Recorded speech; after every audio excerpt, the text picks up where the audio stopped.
Okay, so at last year's event in College Park, Dylan, Bruce, and I talked about what we've been doing with EMCDs and what we plan to do this year, so we thought we'd give you an update. And also some of the folks out west probably haven't seen or heard a lot of this beforehand. So next slide, please. Okay, so what we're going to talk about is what limited testing we performed this year. It's pretty disappointing actually what we got done. New hardware we've acquired and access to new facilities and what we hope to do in the next year. We'll see if we come back next year and lie to you again about what we'll get done. Next slide, please.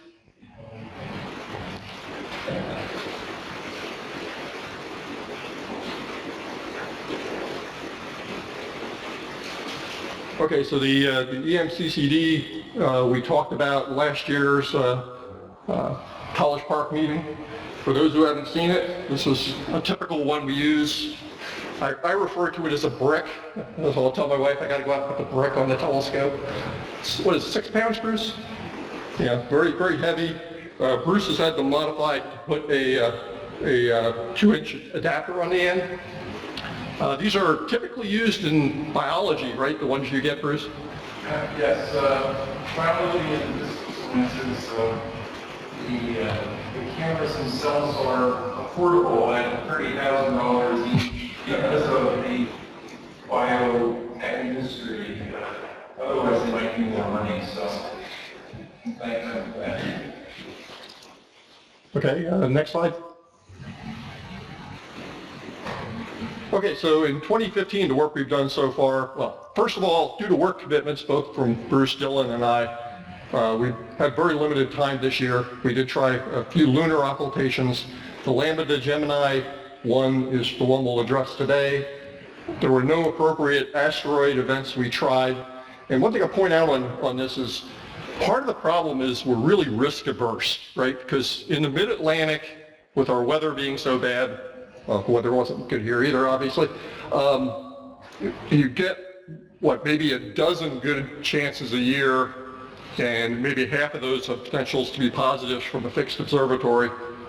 So you tend to be risk adverse. So given the choice of putting the EMCD on and trying to get high-speed data, or putting an analog video camera that I've used for years on, knowing I know how to use it and knowing we're going to get good timing out, you tend to pick what is going to be the most likely positive result for you.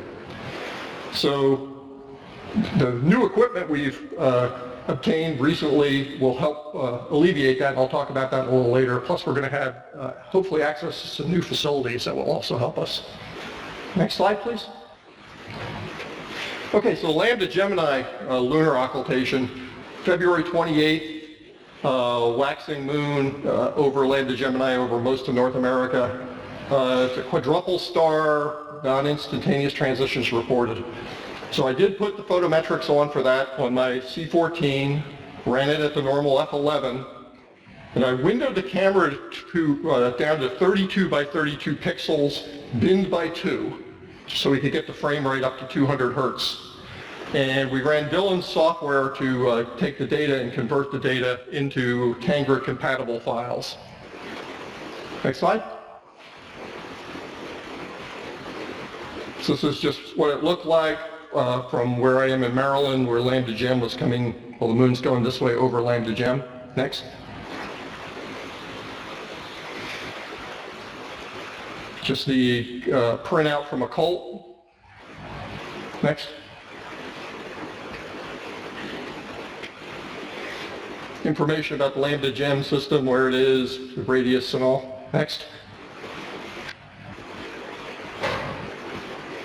Okay, so I'd like to play the video now. I guess folks online aren't going to be able to see it, but we'll...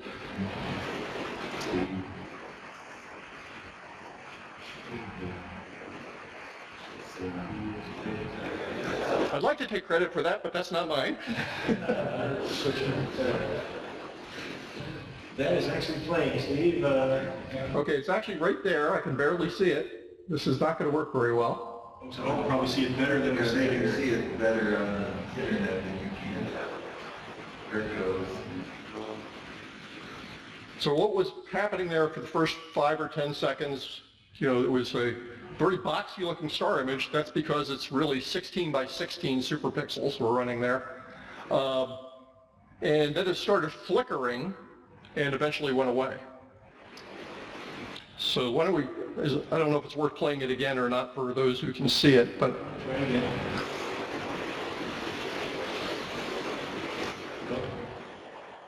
Again, it's right there.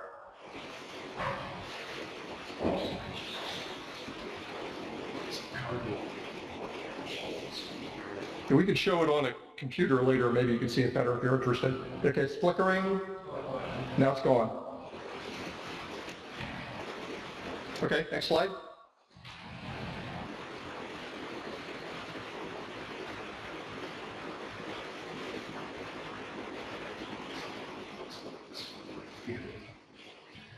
Is this one up there close to the right one? Okay. All right, this will work. So you can see here's our signal level in Tangra, and we get to the event time, it's just hammering up and down. And almost every transition, there's a few that are intermediate, but almost every transmission is from minimum to maximum. Next.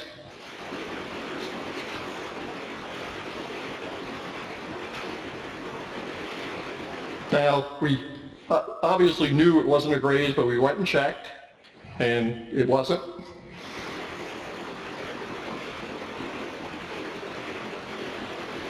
The graze line was, I believe, down in Georgia area, somewhere down there. Next.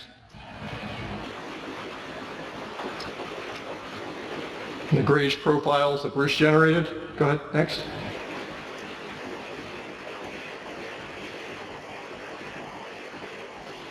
Go next to.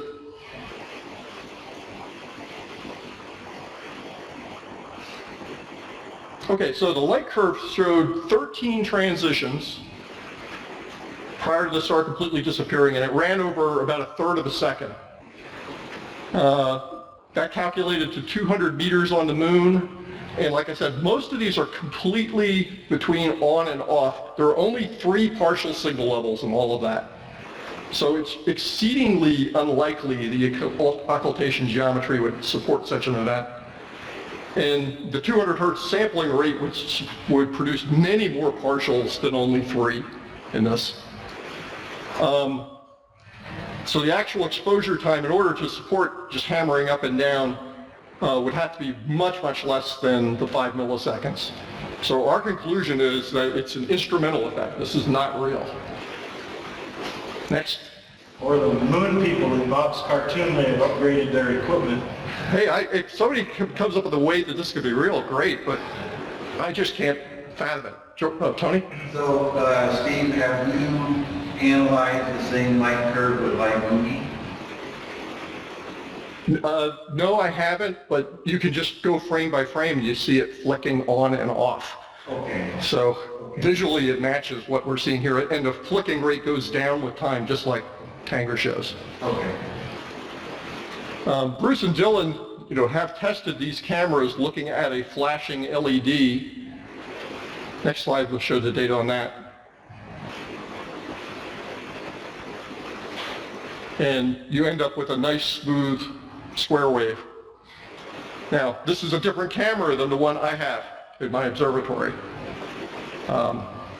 So it's still a possibility it's something to do with the camera that I'm using or something else we don't understand. David says I recorded the same occultation video and there was no. Right. Yeah, we asked David about that, yeah. So there's my belief is there's nothing to support this being real, but I wanted to present this to show, we've seen this, and, if anybody has any ideas, that's great. And anyway, we're going to keep trying to diagnose it. Well, I will try some more with the camera I have and see if we get more when we run it again.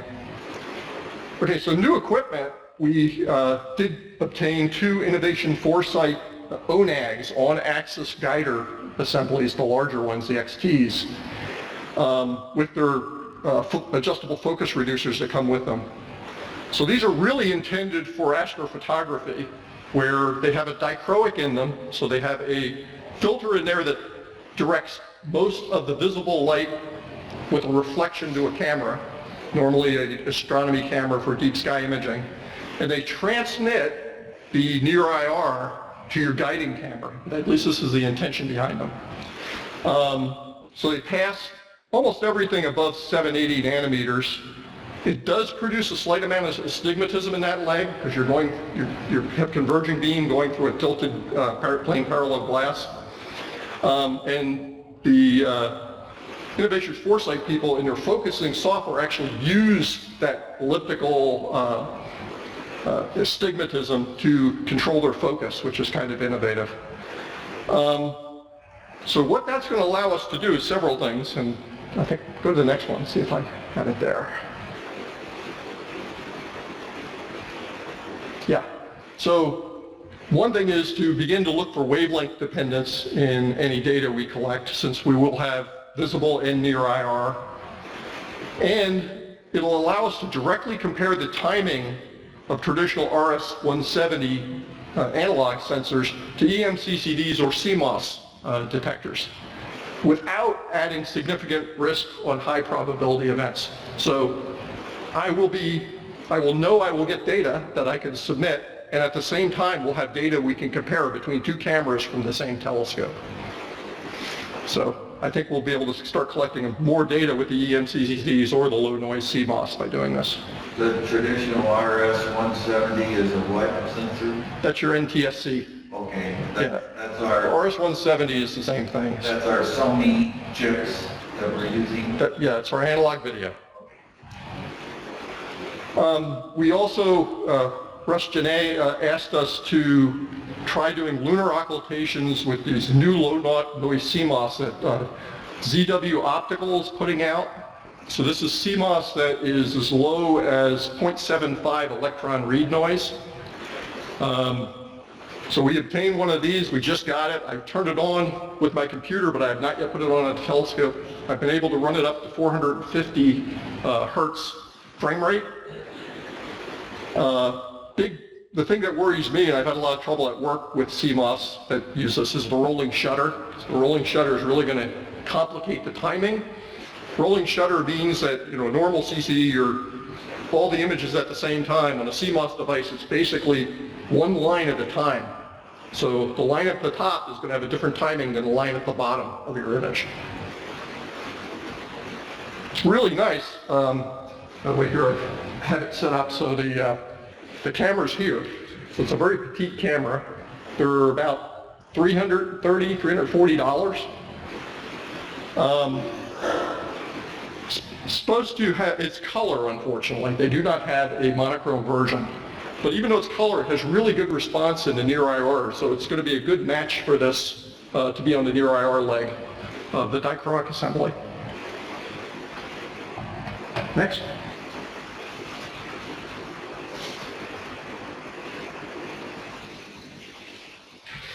Okay, so access to new facilities. In the last year, my astronomy club back in Maryland has opened a new observatory at our nature center. And I have my own C14, but the C14 that they have in their observatory is on a much heavier mount. So as I said yesterday, I'm right up against the weight limit on my mount. They have a mount that's good to 100 pounds, and they have 50 pounds of a C14 on there. So I should be able to load it up with the heavier camera and all and have less problems in doing that. And my work now has a 0.6 meter Ritchie, and probably in the next few months we're going to be given access to use that as well. And that's on a real heavy fork mount, so we should be able to load that down again with equipment. At the end of the month, I'm giving a talk at University of Maryland, Baltimore County, and they have a 0.8 meter Ritchie on the roof of their physics department.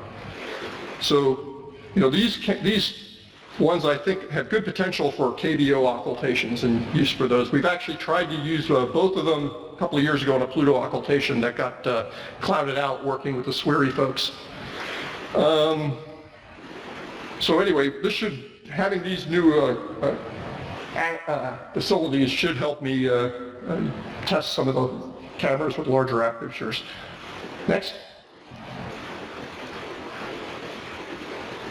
So the plans for next year, we're going to begin regularly, we hope, performing dual camera measurements on both lunar and asteroid events. And some of these will have the CMOS camera and some of them will use the EMCDs. We'll start looking at diffraction, perhaps diffraction phenomena with the high-speed cameras, and use the EMCDs at the large university-based telescopes for faint events. And, we can test the cameras in advance at those facilities on, just looking at stars and not even having an event and see what magnitude we can get to. Next, or is that it? That's it. Okay. What's the two letters EMs? Electron multiplication. Extreme voltage. That too. Yeah.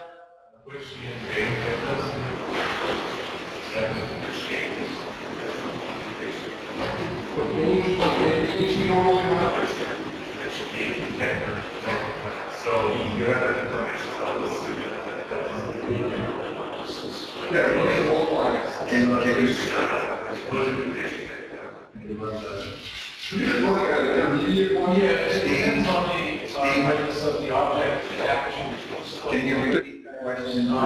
The camera itself is a 16-bit digitization. The pixels on that is 5 millimeter 6 electron and 200,000 electron wells, and the EM gain registers of 800,000 electrons. So with a faint observation on that rate, we'd not be getting that many electrons per pixel, and we crank the gain up.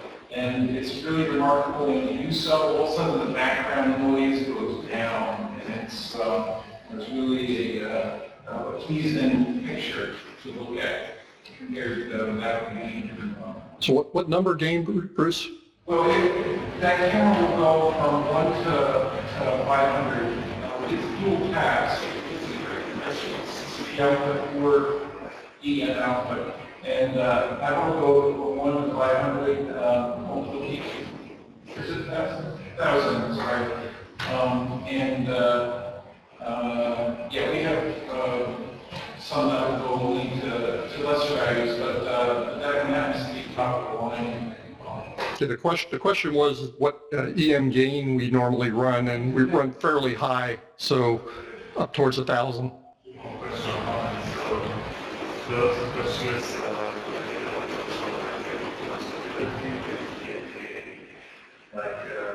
we do like 2 hours of change was almost a signal actually, because my experience is that we need the exponent which we stable as the information is. I have not heard that long before the day again. If you over saturate the detector, your gain will drop off. And you can actually burn these together by running at a full gain for like 2 hours. Yeah. So you want a good faint lens. So using it on one occultation, you can measure speed at by gain.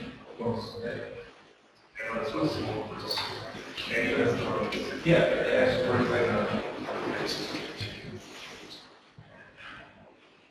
Anybody else? Okay, thanks.